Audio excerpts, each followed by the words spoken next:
Lost Art with Andrew Cox podcast, Marine Corps League and Till Valhalla Project Ambassador.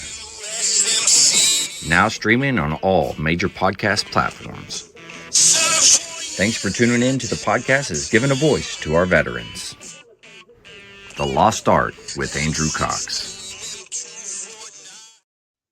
Hello, my friends, and welcome back to the Lost Art Podcast, that podcast giving a voice to our veterans. I'm your host, Andrew Cox, and today we're having a fireside chat with the crew. But before we get into the episode, are you enjoying the podcast? And make sure you go to the website. That's the lostart.podbean.com. Go check us out, see what we're all about. There is a merchandise tab. You can go ahead and click on that. You can go get you some cool merchandise. So it's all new, and I think you would get something out of it. Anyways, yeah, let's, whoa, I'm clicking too many buttons. Sorry, I was just trying this out. Man, I don't know what I just did. Okay, there we go. All right.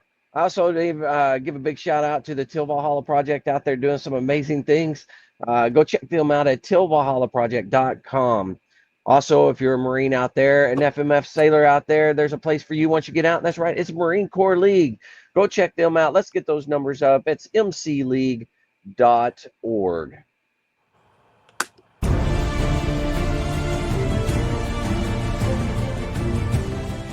Are you a Marine veteran? Are you missing that bond you had on active duty? Then I have a place for you. Join the only congressionally chartered Marine Corps Veteran Service Organization, the Marine Corps League. Get that brother and sisterhood back in your life. Become one of the fewer, the prouder, a Marine Corps League member.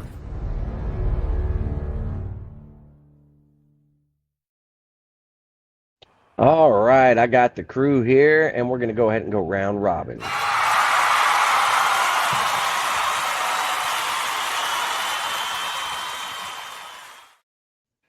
All right, Mike, how you been doing? I'm doing good. Sorry, I thought I was on mute. I'm sorry. Sitting here burping and all kinds of stuff. We heard it all. Yeah. No, I'm doing good. Daughter came home Friday, her and her boyfriend spent the weekend. They headed out this morning. Had to get back to Tennessee because they both go to work tomorrow. But it was nice to see them. We had an early Easter dinner with them yesterday, so it was a good time. It was short, but you at least got to see them. Oh yeah, it's those kind of visits. You know, she brought her two pups home with her, so I got to see the grand pups, as we call them. So. The grand pups, I like it. Yeah. Well, good. You had a good weekend then. That's nice. I can't complain at all. It was good. Yeah. Well, Mark, did you have as good a weekend as Mike? I sure did. It was beautiful weather out here. It's just unbelievable. Mid-80s. Soft winds, beautiful, clear skies. I was even up in Orange County, eastern Orange County. And so, there's still snow on the mountains up there in Big Bear and stuff like that. So, it's just beautiful sight. I know there's all sorts of things going on here in California as far as politics. I won't get into it, but it's looking like there's going to be some good action coming down the pike. Everything just keeps getting better and better. The pressure's on, and that guy is the pressure's on him. I love to see it. He's squirming like a rat. So spent some great time with my wife, and nice. Then went and visited the youngest granddaughter. It was just got back from there about a half hour ago, and just very nice. Great. Everything's great. Ready to go into Holy Week. And you're all charged up and ready to go. Yeah, you know it, definitely. I like it. All right. Well, Sensei, how are you? I got mixed feelings. I'm gonna be honest. My motorcycle's been in the shop for over a week now, and they're telling me it will probably be ready tomorrow, which means it won't be ready until Tuesday, given their past record. That's all because of a tire change? A tire change and an oil change. That's it. I need a new tire and an oil change, and they will have kept it by time. If I get it back on Tuesday, they will have kept it a week and a half for an Wow. oil change and a new tire. They must Yeah. be busy. I don't know what it is, but it's getting ridiculous. That's what it is. Let's see what else. This weekend, we got half of the yard stuff done. So we went and got like 20 bags of mulch and put on mulch, and we replanted the flower bed out by the street and did all that kind of stuff. Let's see what else. Oh, I don't know if you guys can see. Did you put a bead in there?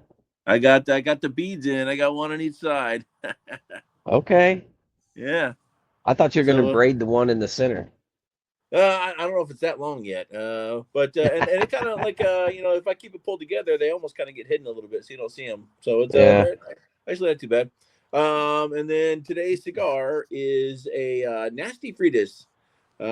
This is a Liga Privada cigar. I think I've smoked one of these before on here.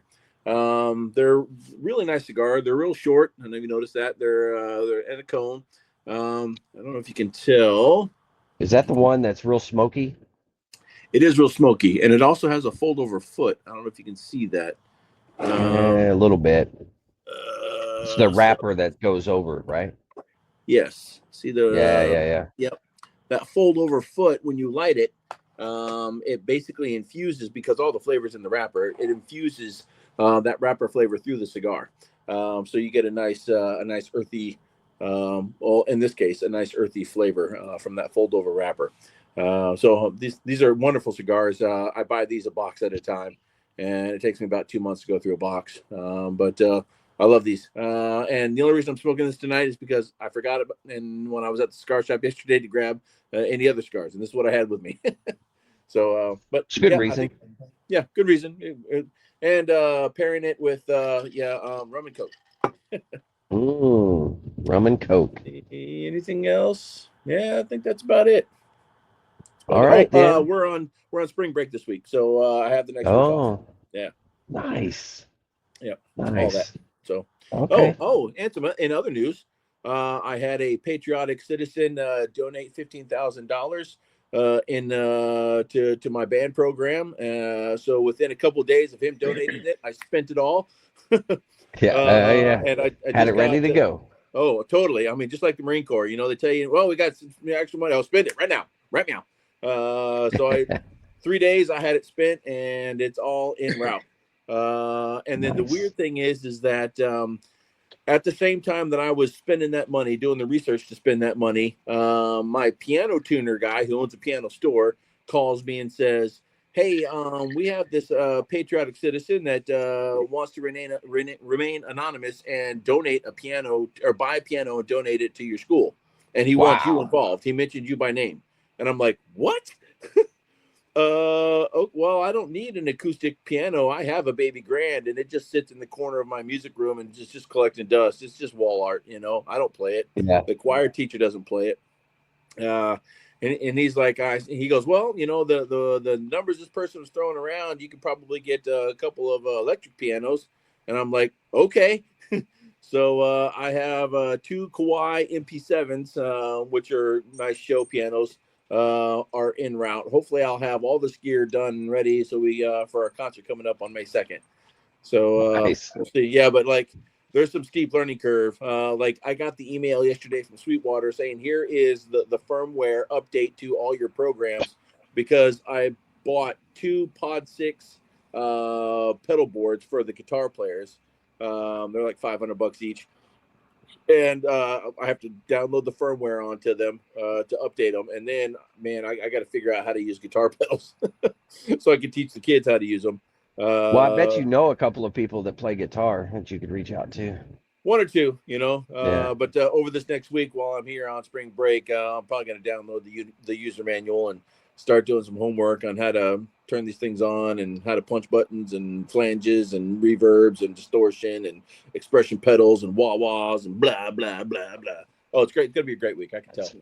That's a lot of stuff. I like it. Well, That's as you awesome, guys, though, that somebody. That's awesome, though. And I also spent some time in the wood shop. I had a buddy say, hey, can you refinish my chessboard for me? So I had to basically strip it all down and sand it all down, and kind of took my hand plane after it and leveled it all out. And I just finished that today. So yeah, I think that yes, that's all. That's all the updates of everything. I yield the rest of my I time. love it. All right. Well, I've been busy, super busy. This might come up at some point in time for sale. That's pretty cool likeness, I think, right there. And then of course you got this. That's pretty sweet, right? Oh man, I'm loving it. Anyways, that's what I've been doing. All right. Well, I guess we'll move on to veteran news with Mark.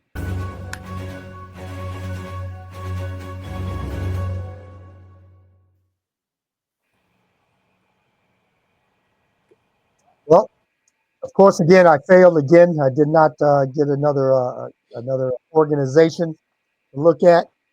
Uh, However, I would like you to contact your local Veterans Hospital or the DAV, the Disabled American Veterans, and volunteer as a driver. Go help pick people up. Volunteer. You go in there, get qualified by them, get under their insurance. And you drive that van and you go pick veterans up, bring them back to the hospital for their appointments, and then you drive them back home. They are very high need of volunteers for that, for both the VA hospital and organizations like the DAV. Wow. That's something you don't really think about too often, I suppose.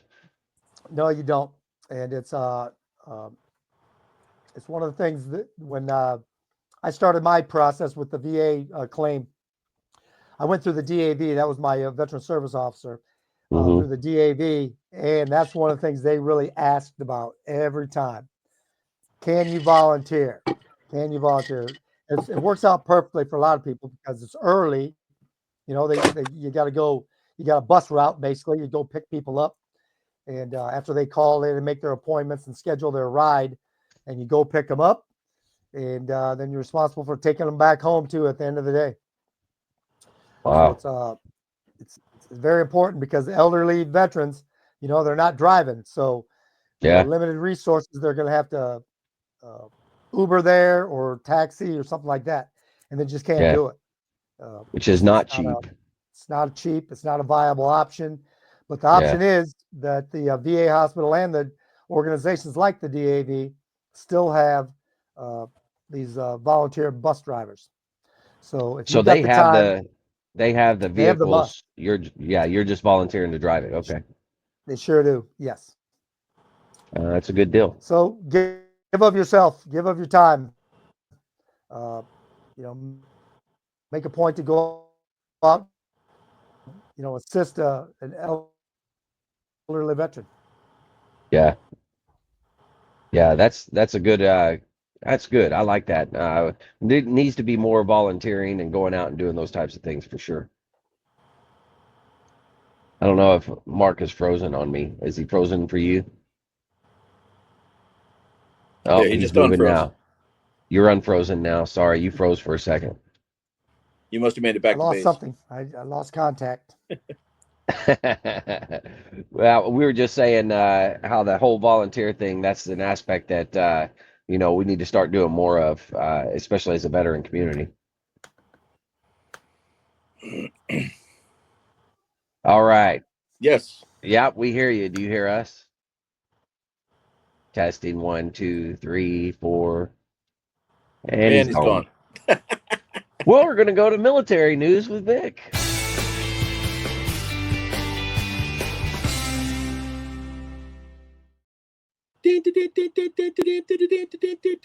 Remember that from Where's the where's your suit there, Sensei? Sorry. Yeah. Well, I was wearing a suit yesterday because in my official capacity as a board member, I was invited to attend the Marine Corps Air Station Beaufort Air Show. Oh, wow. Yeah, they do their air show every other year out here on the East Coast. Out on the West Coast, they do it every year at Miramar. Here, they do it every other year. So they always invite the school board members. So took the fam and we went and enjoyed the air show and the CO chalet, which is kind of nice. Also, I forgot to mention last Thursday, Amy and I took the day off work so we could go in the morning and have our taxes done at the Free Tax Center on base, which is awesome. And yes, we can see you, Mark. And anyways, while we were the first ones there, so we were on a walk-in basis because all the appointments were full. And while I was there was another vet waiting, an older vet than me, which I know is saying a lot. You know, maybe he might even have been as old as Mark. I don't know. Oh man! But so he just introduced himself, real talkative guy, and blah blah. Started talking. Hey, you know, are you a veteran? Yes, I am. And he goes, oh, do you have your rating yet? And I was like, yeah, I'm at 90%, but I'm trying to get to 100. And he goes, well, come on by. I work at the DAV, and we'll get you to 100. And I'm like, whoa, okay. So maybe this is destiny, being here on this day to have our taxes done. So, yeah, that was kind of cool. So on Thursday, I have an appointment with the DAV to see if I can get to 100%. So that's going to be fingers crossed for that. Nice. Yeah. All right. Yeah. So can you guys still see me? No. I could see it, but you just went. You just muted it. It's okay. I mean, you do what you got to do. Let's do. Well, I don't know how to. Let's do split screen. Can you do split screen? Well, then I have to see if I can do this on a open move to. No, I can't. I'll figure it out by next week. Sorry. I didn't set it up right this week. I have to open it in a separate window, and I can't do it now. Hegseth says U.S. partnering with Panama to secure canal and deter China. And this is from the U.S. Department of Defense website. The era of escalation to coercion by the communist Chinese is over, Hegseth said while delivering prepared remarks early in the day. China's growing and adversarial control of strategic land and critical infrastructure in this hemisphere cannot and will not stand. Let's see. Panama Canal is key terrain that must be secured by Panama with America and not China. He added just prior to the news conference, the U.S. and Panama signed a memorandum of understanding related to cooperative security activity in the region, and that the signing of an additional declaration related to the security and operation of the Panama Canal would be forthcoming. See, the document reaffirms the U.S. and Panama's historic ties and outlines how we will deepen our relationship, blah, blah, blah. When asked whether the U.S. still recognizes Panama's sovereignty over the canal, Hegseth said that protecting Panamanian sovereignty from aligned influence in the region is essential. So I guess they're going to remain the owners of the Panama Canal, so that's good.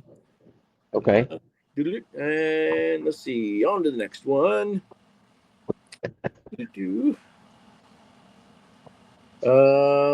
This is interesting. Or not interesting. We knew it's happening, but things are moving along with this. Department of Defense is taking also again from the U.S. Department of Defense website. Department is taking significant steps to reinstate service members who were discharged due to low or now rescinded COVID-19 vaccine mandate. So basically, what they're doing is sending out letters trying to identify people who want to come back in. The outreach extends beyond letters to emails, phone calls, website resources, and social media posts, ensuring every affected individual is informed of the opportunity to return. Key feature of the reinstatement program is a financial remedy for those involuntarily discharged. Responding to a question about pay calculations, Mr. Dill, the Undersecretary of Personnel, detailed how the department plans to tackle this issue. It takes into account a variety of factors, pay and entitlements that would have been received had they not been wrongfully discharged. And then see, offsets such as outside earnings or VA affairs department benefits are also factor of fairness. What did the service member miss out on? What did the service member not receive while they were gone? And what can we give them to make them whole again? The process addresses those who chose to leave involuntarily and voluntarily. So, if you like, EAS'd out because it was there, you might have an opportunity to get back in. Oh, that's interesting. I like that. Let's see. The offer to reinstate is going to be open for a year. So there's plenty of time for former service members to express their interest in returning. So a whole year, the opportunity is going to be there. And then let's see. Last up, Senate confirms Trump's pick for chairman of Joint Chiefs of Staff. This is on the Miller Times website. Senate confirmed retired Air Force Lieutenant General Dan Kane, call sign Raisin, as in Raising Cane, to become the next chairman of the Joint Chiefs of Staff on Friday, filling the position almost 2 months after President Trump fired his predecessor. Wow. Let's see. Trump nominated Kane to become the top U.S. military officer in February after abruptly firing General C.Q. Brown, the second black role to serve as chairman as part of his Republican administration's campaign to rid the military leaders who support diversity, equity in the ranks. So the Senate confirmed Kane 60-25, which means it was absolutely bipartisan, which is awesome. Let's see. Kane is a decorated F-16 pilot who served in leadership in multiple special operations commands in some of the Pentagon's most classified programs and in the CIA. However, he does not meet the prerequisites for the job as set out in the 1986 law, such as being a combat commander or service chief. Those requirements can be waived by the president if there's determination that such an action is necessary and in the national interest. So he was never a combatant commander or a service chief, which is, and a retired 3-star. I mean, usually those guys are 4 stars, but and there it is. So that was pretty much all the interesting stuff. Yeah. So the Lieutenant General retired. How long ago had he retired? I didn't see that in the article. I'm not sure. If Aaron would hear, I'm sure he'd look that up on the internet. But yeah, he's not here. Yep. So I guess we'll just go without that. Wait. No, wait. Hey Siri, when did Lieutenant General Dan Kane retire from the Air Force?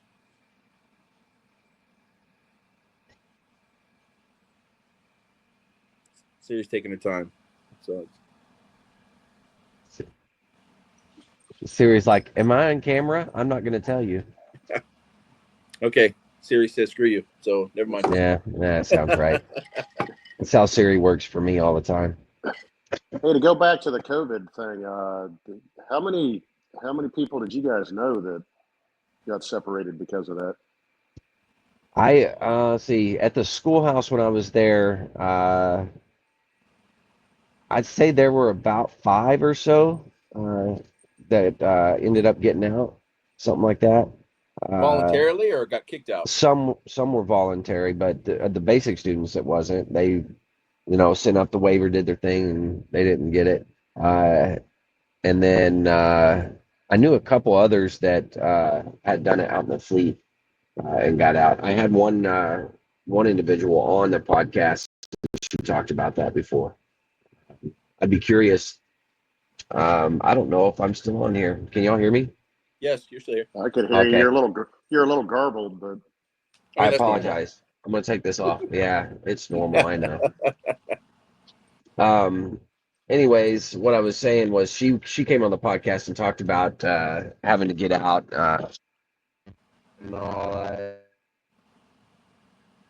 now we can't hear you. You're muted now. You're muted.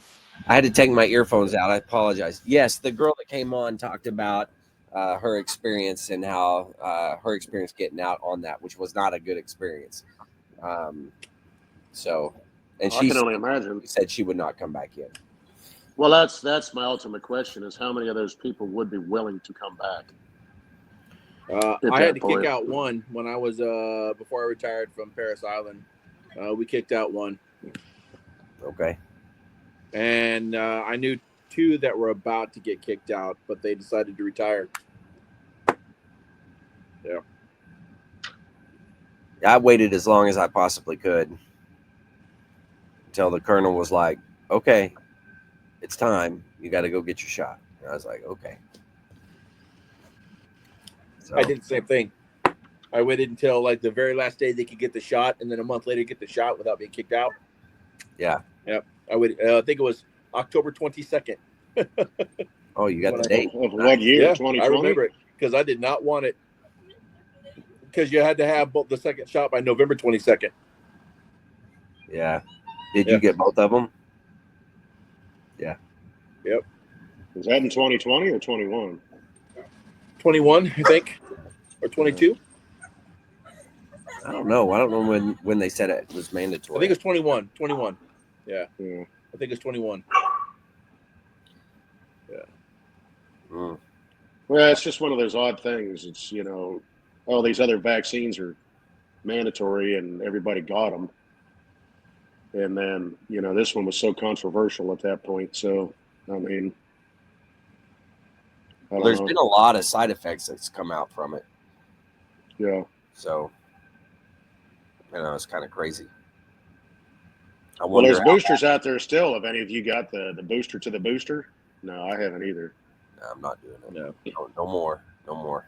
The only reason I got the shots and that because my wife being a nurse, and she even resisted it for a little bit, but then she finally said that she was going to do it after talking with several different doctors. And Yeah. but my mother lived with us at the time, and Kelly's like, this. She said, I know you don't want to do this, but this is probably something you need to do. Yeah. So I took my mother to the hospital, and they had the big shot-a-thon, where everybody Yeah. spread out. It was freaking crazy. But wheeling her around in a wheelchair and got her shot, my shot, and then I don't think she ever got the booster. My mother didn't. But then we were going to go on a cruise in 2022. Mm-hmm. But I think it was like You had to have it to go on the cruise? Yeah, it was in 2021. We were going to go on a cruise, and they said that end of like September of 21, they had started opening stuff back up, and they're like, well, you have to have verification if you had the booster, and I'm like, I don't want to do this damn thing, but I went and got the booster, but I said I'm not. When all of a sudden they came out with another booster, I'm like, I'm not doing it. I'm not getting another one. I'm not. Yeah. Yeah, the whole thing's crazy. We went to a Michael Bublé concert, and our daughter brought a friend with her. But Amy and I had our little booster card or our vaccination cards, so that qualified us. But because our daughters were unvaccinated, or the kids were unvaccinated and minors, we had to have one of those, and you had to bring it with you, one of those test on the spot tests. Are you Swab the serious? nose, yes. So we had to show up in enough time. Amy and I showed our little vaccination cards, and then the girls each had to swab the nose, put it in a little tube, and wait for 10 minutes or something like that. And when it came up negative, then we were all allowed to go into the arena. That's crazy. Yeah. Mark's back. Yeah, we had to do because we didn't. The sad thing is that cruise we were supposed to go on got canceled. Oh, So we ended up. So you went and got boosted, and then you didn't even go? Yeah, but then we turned around and we were supposed to go on one in like February of 2020. It may have been 22. I don't remember now. The years just go by. 23. It must have been 2022. It got canceled, and we're like, yeah, we're done. We're not doing this anymore. And then they said, well, what do you want? And because we had kept our money with the cruise line. Oh, yeah. We were on a cruise ship in March of 2020. They were still going to do it. I think I told this story, but they canceled the cruise as the ship was pulling out. Yeah. And they pulled it back in, and they're like, well, you can get your money back, or if you want to keep it with us, we'll double it, that kind of thing. Wow. And they didn't run the rest of 2020. Then 2021 they canceled, and then oh my God! They're like, what do you want? You were cruiseless. Yeah. Well, yeah, I really hadn't been on a cruise in like 5 years, which really wasn't a big thing to me at the time. But finally, we ended up going to Alaska. But to do all that, we had to have a positive COVID test, like you're talking, within 48 hours of getting on the ship. Yeah. So we had to sit there and do all that stuff, and then we had to take pictures of it and post it to their website, to our profile, and all that crap just to get on. And I had never taken a COVID test up to that point. I'd never done it. Oh, really? And Kelly's like, well, let me because she had to do it for working at. So she's standing there, and I'm like, well, I just put it in and do this. She goes, no, and she's like, sticks it in there, pulls it back out, and I'm like, well, how the hell is that going to do? There's freaking blood all over it. You just shoved it down back to my brain now, you know.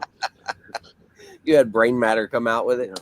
Yeah. Sad thing is, we went on that cruise, had a blast, got back, and I got COVID on the cruise. Oh, are you serious? Yeah. The whole flight back, I kept telling Kelly, the night before we were going to bed, and then we flew out of Seattle, and I was like, I said, I just feel weird, you know. I wasn't coughing or anything. I was like, I just feel weird. We got home I guess we flew home like Tuesday, got home Tuesday morning. By Tuesday night, I started to stuff, and she's like, go get a cough drop because I got to work tomorrow kind of thing. So I went out, stuck a menthol cough drop in my mouth, went back, laid in the bed, and I'm like, you couldn't taste it? I said, are these tasteless or what? And she's like, oh, my God. So the next morning, and I walked out and did a COVID test, and it wasn't even, I had hardly even done anything. It was like, bing! It was like, yep, I got COVID. Did she go to work after that? She didn't go to work that day because of it, but she tested for like 3 days in a row and never got COVID. But she's gotten it twice now since then, and I haven't gotten it when she's gotten it, so I don't know. I've definitely had a couple of rounds of it. It's been pleasant. Yeah. I've only gotten it once. I got it back in February of 21, and I had it for 2 weeks, and then the third week I had pneumonia. Nice. Yeah. And the third week was the worst because after 2 weeks, I finally went to the doctor, and I'm like, this isn't getting any better, and it was only supposed to be, like 10 days long. I'd had it for 2 weeks, and I'm like, I've had this thing for 14 days, and it's not getting any better. And they're like, oh, let's do it's because you have pneumonia. Oh, great. Oh, that's awesome. So they gave me steroids for pneumonia, and the steroids made me hiccup so violently that I wanted to rip out my hair. I mean, it wasn't just little. I mean, it was. It was so bad. The only way I could stop the hiccups was to haze myself. I would work out, do crunches and push-ups and run in place until I was about to pass out, and then I would finally stop hiccuping. And then the very next time I coughed, I'd start hiccuping again. Oh man, it was awful. Did they tell you is that a common side effect? Honestly, no. Well, the doctors didn't, but my wife did because she's a nurse. She goes, yeah, that can happen sometime. And I'm, what do you mean? What do you mean sometime? Go out in the woodshed, sleep out there. Oh, it was awful. Oh, please tell me you got that on video. No. Yeah, now you say that though, the guy I work with, he had pneumonia like a year and a half ago, but he's got a lot of kidney issues and stuff, but he had walking pneumonia and didn't know it, and then he went to the emergency room, and he was in the hospital for 2 weeks. But now that you say that, I remember him talking about it. He had hiccups real bad. Yeah. Oh my gosh, that was the worst part of COVID. I mean, because I looked at him and I said, Al, you had freaking hiccups? He goes, yeah, I just couldn't. He said they were like uncontrollable. He said it's not like it wasn't just like a. He said it was like, he said to the point that he's like, my chest hurt, my stomach hurt, my. It felt like I had been doing ab workouts every day for a month. My abs were so sore. You had a six-pack by the end of it. Oh man, it was awful. I mean, I literally was thinking about killing myself. It was awful. It was like, man, just make it go away. You wouldn't think that hiccups would put you out like that. I know, right? It was awful. Awful. Can you imagine these people that have hiccups for years? Oh my gosh. There's an actual syndrome where people have hiccups for years. Yeah. I don't know if it's that bad like you're talking about, Vic. I don't know if it's just or something like that. It's almost like Tourette's maybe, but no, I'm not trying to be funny about it. I'm just saying, man, it may just be hey, how you doing? But I Oh can't my imagine like you're talking, Vic. I can't imagine where it's like you're throwing your back out or breaking a rib every time you have a damn hiccup. Yeah, I mean, it was violent. Don't start it because all of a sudden you may trigger it again. go to the bathroom or something, and you're standing there, and you hiccup. It goes everywhere. Yeah. Oh man, that was the worst part. I mean, I had the fever and joint aches and body aches and all. I didn't lose my sense of taste or smell, but I had the whole flu symptom stuff. I mean, it was. I was only able to keep my fever down with heavy medication, but for like 2 weeks, I hovered at 101. Wow. Yeah, it was awful.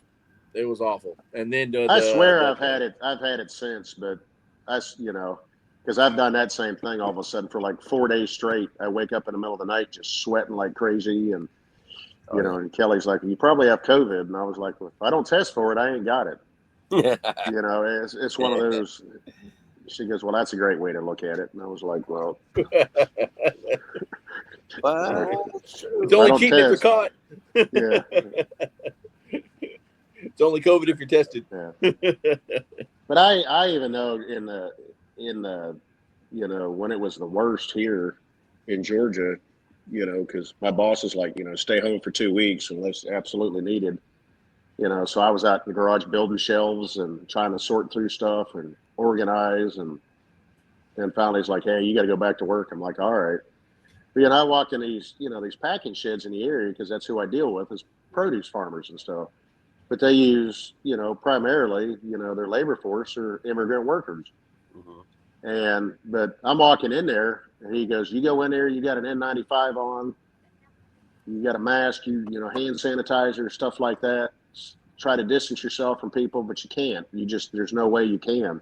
You got 100 workers sitting there sorting peppers or cucumbers or squash or zucchini, standing there, and especially around the machine I'm there to work on, and they're going to run it, and they're pulling boxes, and I walk in there, and every single one of them, there's not a single swinging one of them has a mask on. Of course. And I walked down to the guy who's running the package shit. I was like, "Hey, John," I said, "Man, I'm not trying to be some bleeding what here, but I said, you do realize what's going on right now?" And he goes, "Yeah, so?"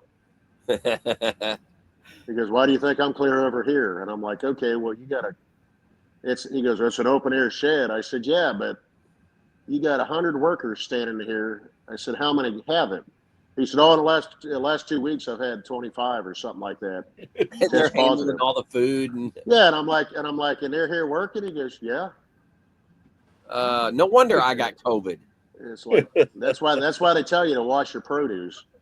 Yeah. We know now it doesn't work like that. COVID doesn't. People were sitting there wiping down Clorox, wiping their cereal boxes and fruit and stuff like that. But that's the fear it was put in us because we just didn't know. But out of that whole time, all of that, I never got COVID.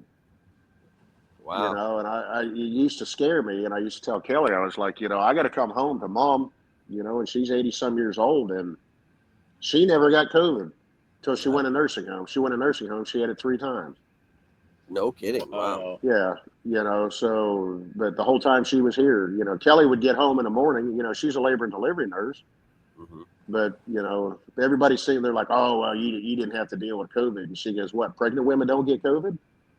It was all the same protocols. I mean, I'd hear the garage door go up in the morning, and because there was people quitting in the hospital, they're like, "I'm not doing this. I'm not working. I'm not." Yeah. So she was working the hours, but she would get home in the morning. I hear the garage door go up. I'd hear the garage door go down, and be like 2 or 3 minutes. The dogs are in here barking, and next thing I hear the door open from the garage, and she's out there stripping in the garage,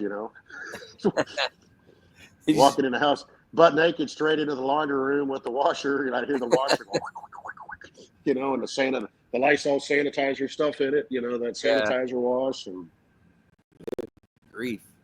she'd walk straight across, go straight in the shower and get a shower. And, let's just say that I never did any of that stuff. No, well, how I didn't get it before I got it, of course, it's like being on a plane. A cruise ship is the same way. You know, you're surrounded, you're imprisoned. You can't go anywhere. So if one person has it, I guarantee you, more than one person's going to get it. So, Very nice. Especially the way the air is recirculated on ships like that. Yeah. Very true. We here at the depot, I mean, we had a sampling of from Americans across the country coming to the depot every week. You know, so it's like drill instructors are dropping left and right. You know, and they were still like, I thought it was so funny when they realized, okay, we need to quarantine all the recruits before we put them into, you know, class up, you know, into receiving, and so they built this giant tent city, this $3 million tent city that they were going to house recruits in for 2 weeks and then send them, you know, into receiving. Yeah. Before a single recruit stepped foot in those tents, we had a hurricane scare. And they were like, well, these aren't going to work. So they sat there completely unoccupied for a year and a half. Oh my God. Unoccupied. They started sending the kids to like the Citadel, and then they sent them to they had to quarantine in hotels in Atlanta for 2 weeks. I mean, it was Wow. I was like, what did you think was going to happen during hurricane season? You're going to put all the no kidding. tents? Yeah. Like who thought up that idea that it was a good idea? That was some land corporal in the back. Just put up some tents. It'll be all right. Now, you know, somebody said something about that. You know, it came up. You know, it was some colonel or something like that was like, oh, we just put up all these freaking tents and all this and that. And you know, there was some gunny or something. You're like, sir, you know, that's a freaking stupid idea. You do realize what time of year it is. And it's like, oh, no, you know, it'll be great. It'll work.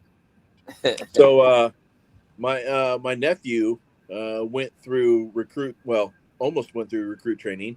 But so they sent him to a hotel in Atlanta. It was a Ramada Inn. But I guess part of the deal with the Marine Corps was like the rooms were completely bare bones. There was not even TVs in the rooms. So everybody had a roommate, right? So my nephew was like, all we do was like, we'd get up in the morning, we would go to chow. After our chow, we would immediately go back to our room, and then we just sit there and stare at the wall. It's just like you're in prison. Yeah. He started having panic attacks or anxiety attacks. He started having anxiety attacks because there was nothing to do. Just sitting there, literally like prison, just staring at the wall, looking out the window. That's it. And he said, my roommate, I said every day, like every time we go back to the room, my roommate would just sleep. So I couldn't even talk to him. And then he goes, and then like maybe, you know, once every couple of days, they'd let us come down in the lobby and watch TV in small groups for like an hour. And then we'd have to go back to our room. Yeah. And then that's worse than being in recruit training. And then he goes like, and then like the second week we were there, like we went down into the lobby and they had a couple boxes full of books and some magazines. So like I finally, you know, after being there for a week and a half, I got to read a book and a magazine, and that was it. And then by the time he showed up and, you know, they started in processing for receiving, started asking him, and like, I mean, I think I was having anxiety attacks there, and like, you're dropped, bye. Yeah, didn't even get through receiving. You're dropped, goodbye. I was like, holy shit. I remember when we were up there last year for your retirement, Andrew. What was it? Jack Davis's, one of his sons, was talking about that because they went to Mariner School or whatever up in New York State. Up in Maine, probably. Yeah, it was New York State or something. I thought it was New York, but it is in New York. I don't know I can't remember. But he was talking about that. They were there at the peak of that, you know, COVID in New York City. They locked them down too. I remember him talking about it. They weren't even allowed to leave their rooms. Yeah. You know, he said he thought he was literally going delivered and all kinds of stuff. Yeah, it was all set outside the door. Yeah. They'd knock and they're like, yeah, give us 30 seconds after you hear the knock or something like that. And they'd open the door and get their food and then sit it back out in the hallway. But I remember him talking about that. He said, I wanted to die. He said it was literally the most isolating prison you could ever experience. Oh, yeah. So. And they didn't even send them home. They didn't even give them the option to go home. Because Yeah, at well, that it's a point, military it's academy, so yeah, they need them to suffer. That's what it is. yeah. Well, Makes them better officers. it may. All right. The things our kids will talk about in 20, Oh, 30 yeah. years or whatever. It's like, Yeah.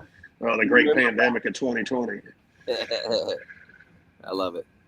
All right, let's jump into the Marvelous Mary News with Mike McNanny.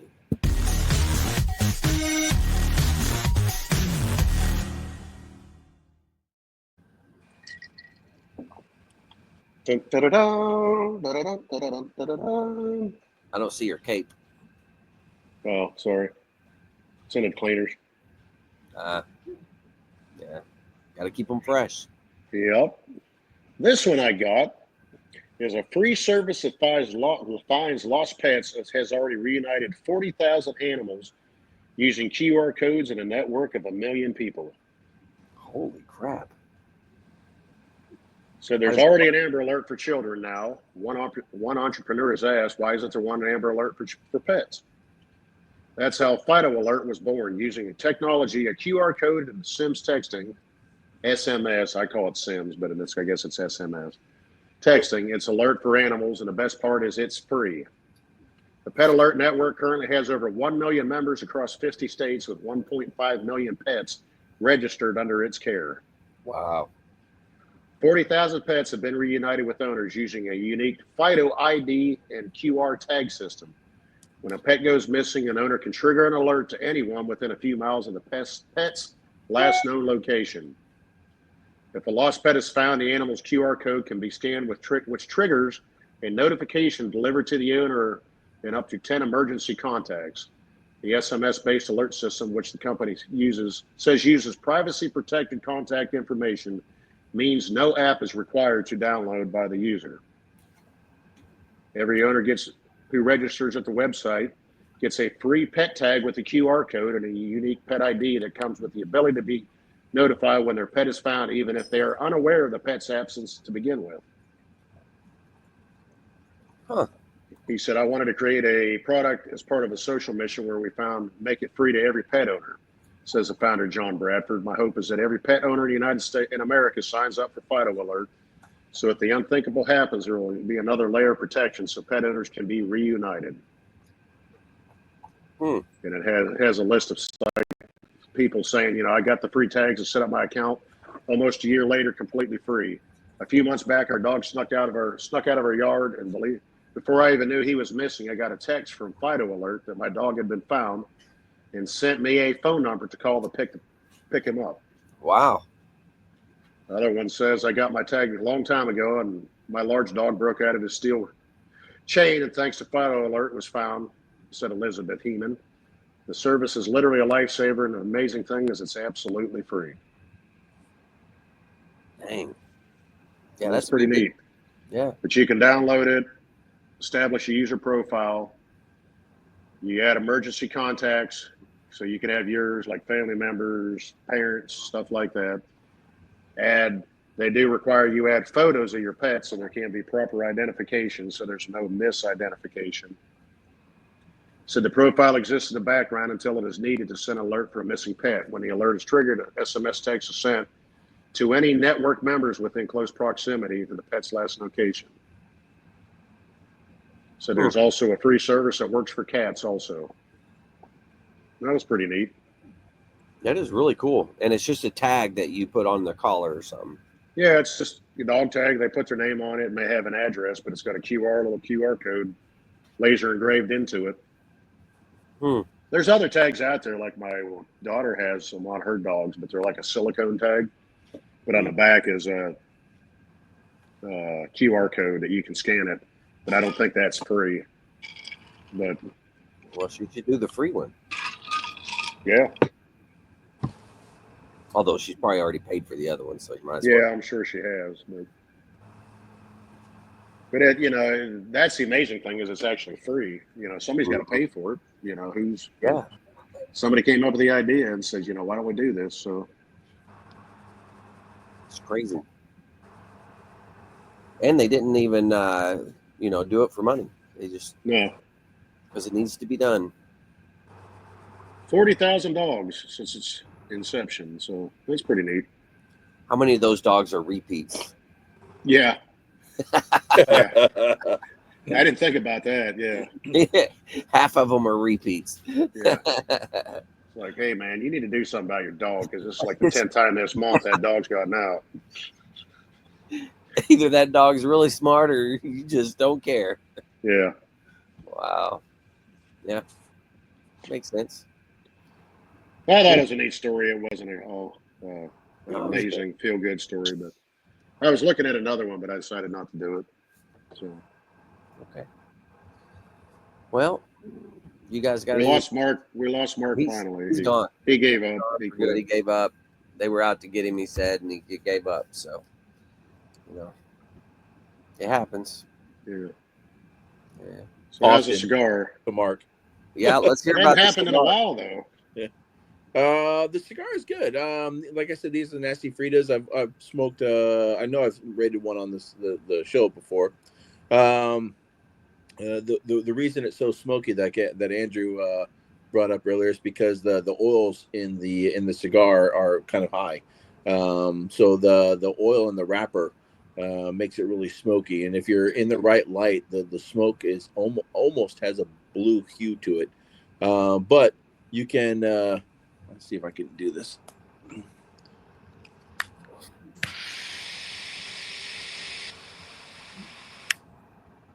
No, it didn't. Sometimes if it goes out and you relight it, it will stay lit like a little torch because of the oils in the wrapper.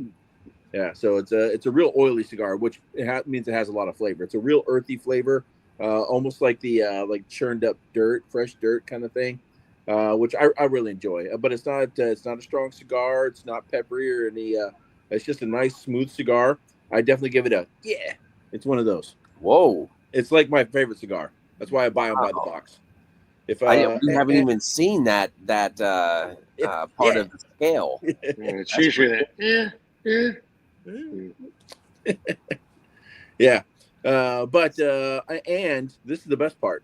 Like I probably still have another 20 minutes on the cigar. We've been here for an hour. So it's a real small cigar, but it can last. You can make it last for over an hour. And the best part is this stick costs like less than $8. It's like $7.90 or something like that, $7.85 for a stick.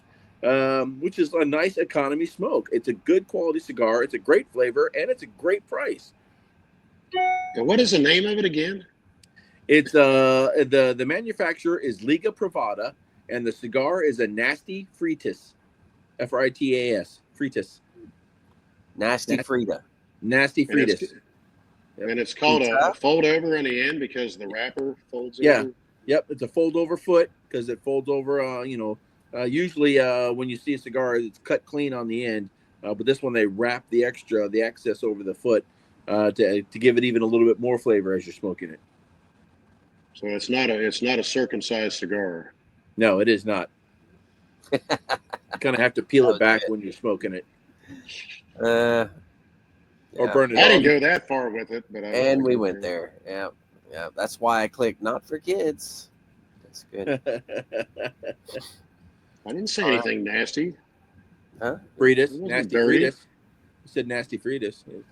It is a nasty cigar.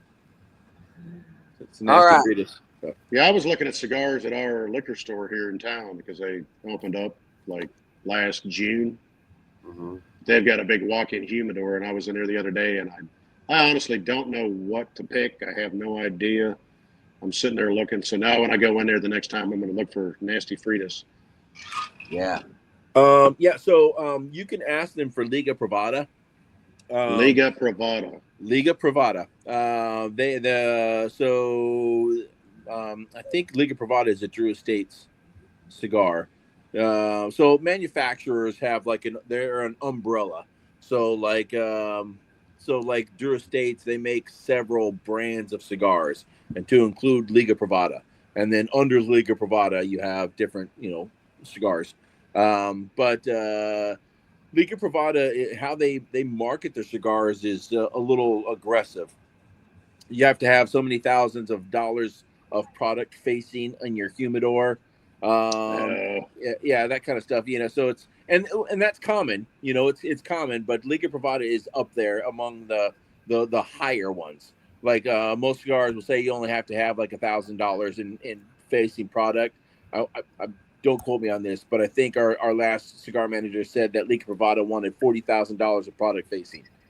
Good Lord. So you have to have $40,000 worth of product. So that's almost, a quarter of our humidor, kind Is that of thing. right? Yeah. So, yeah. Liga Privada.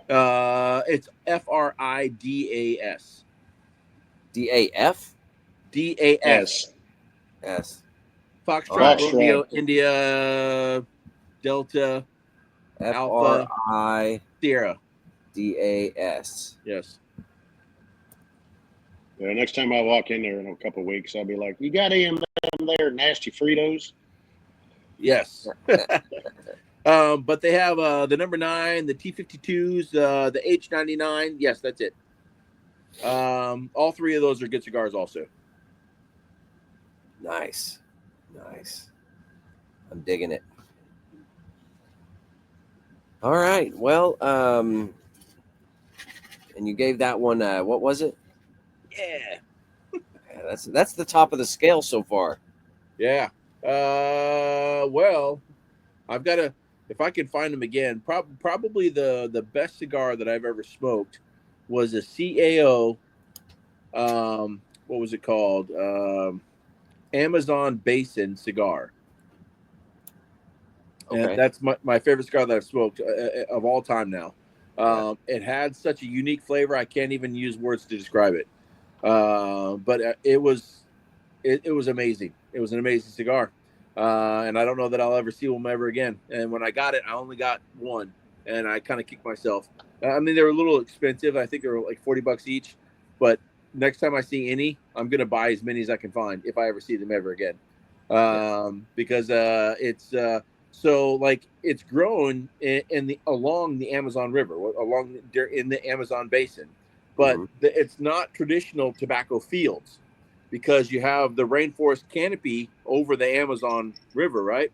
So what they do is they plant these little patches of tobacco where there's breaks in the canopy and the sunshine through. So yeah, so they just have these little patches of tobacco, along in where the canopy breaks, and that's how they grow the cigar or the tobacco down there for that cigar. So I mean, it's a pretty cool cigar, and man, it tasted great. But I have a Elysian Bull, which is an LFD. I will probably smoke that one. I might do it on the show once Jenna graduates from high school. Might be a good reason to celebrate, because that's also a highly sought after limited edition cigar. So nice. All right. Well, let's move on. We'll go to words of wisdom.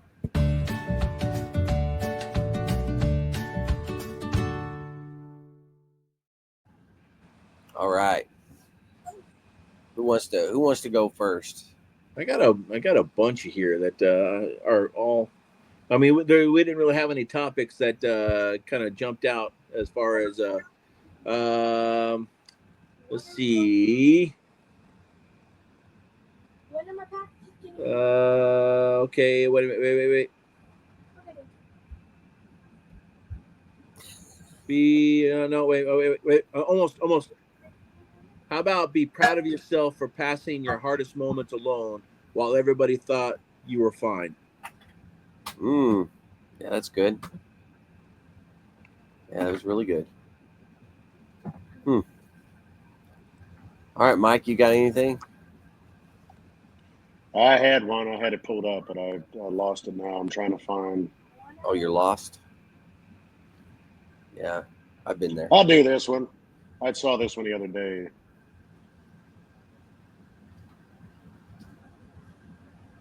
It's from Frank Sinatra. The best revenge is always massive success. Ooh. Say that again? The best revenge is always massive success. No. Basically prove people wrong. They said you can't do it. So It's like, okay.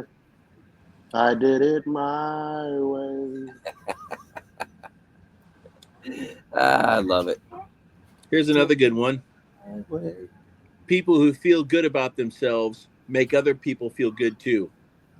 The opposite is also true. Yeah, that's true. Yeah, I like it. All right. Well, you guys got anything else before we call it quits here on this podcast? I joined the VFW while I was at the air show. Nice. Okay. So we'll see how that goes. You joined the Marine Corps League yet? Not yet. I think that's the like the closest Marine Corps League, whatever you call site, office, whatever clubhouse is way down in Savannah. So it's like a 40 or I think there's one at Paris Island. Marine Corps League. I thought there was. I thought I looked one up and I saw it. I can't guarantee that, but that's what I thought. All right. Because I remember seeing something from, maybe that it could have been a older detachment that's no longer there or something. But I saw a post about something. All right, I'll check it out. Oh, I'm scrolling. You're in South Carolina. There's one up by Charleston. Are you close to Charleston? About almost 2 hours away. VFW. No, I'm sorry. There is one at the VFW post 8760 off of Castle Rock Road in Beaufort, South Carolina. That's Beaufort. Marine Corps League within the VFW. Okay. Yellow Footprint. Yeah, it's called Yellow Footprints number 1154. Okay. Contact Catherine Stump by email at that email address. Yeah, send it to me. Okay, I will. For everybody out there, if you're wondering, like, how do I find what Marine Corps League is close to me? There is an app for that. Or you can go to their website, mcleague.org, and click on Detachment Locator. And it has all the detachments across the U.S., and you can find the one that's closest to you. So for anybody that is interested, and you saw how quick it was, I just went in and scrolled and did the doo-doo-doo and figured it out. I mean, if you can figure it out, anybody can. Anybody can figure it out. That's right. That is no joke. He was using the Googler. The Googler. I use the app. I use the Marine Corps League app to find it. The Googler. But it's the same as on the. You know how to download apps, Andrew? I get help. My wife helps.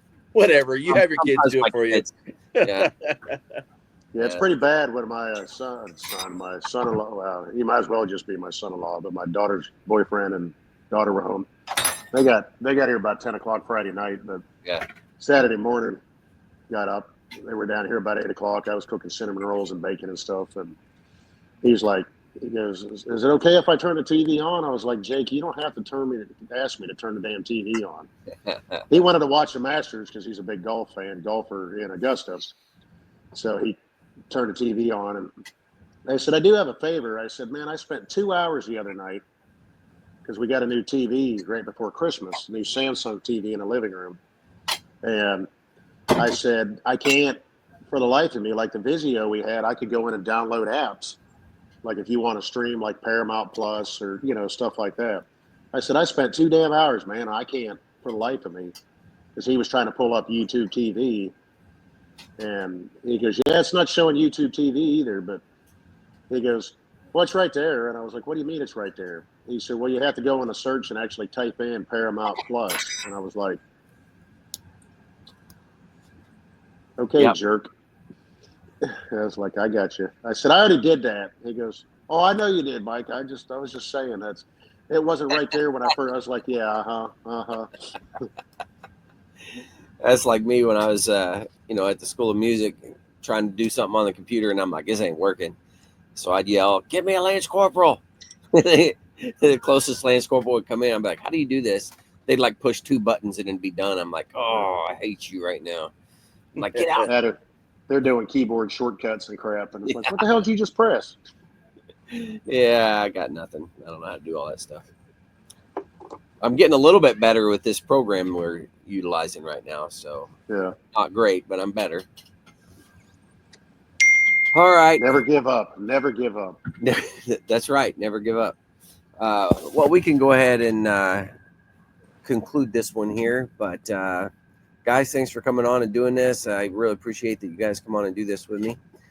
But to all the listeners out there, if you're struggling, you need help, anything like that, don't forget the VA does have some great resources. You can always dial 988, press option 1. You can text 838-255 or go to veteranscrisisline.net and click on the chat icon. Any of those options will put you in contact with somebody that can help you out. But remember, one veteran life loss is one too many. I care about you. Vic, Mike, and even Mark that's not here cares about you. The whole veteran community. So please reach out for help. And if you're out there, you're not struggling, reach out to the buddies that you served with. Ask them how they're doing. And if they need that helping hand, please give it to them. All right, fellas. Thanks again. I appreciate it. To all the listeners out there, stay motivated. Change your socks.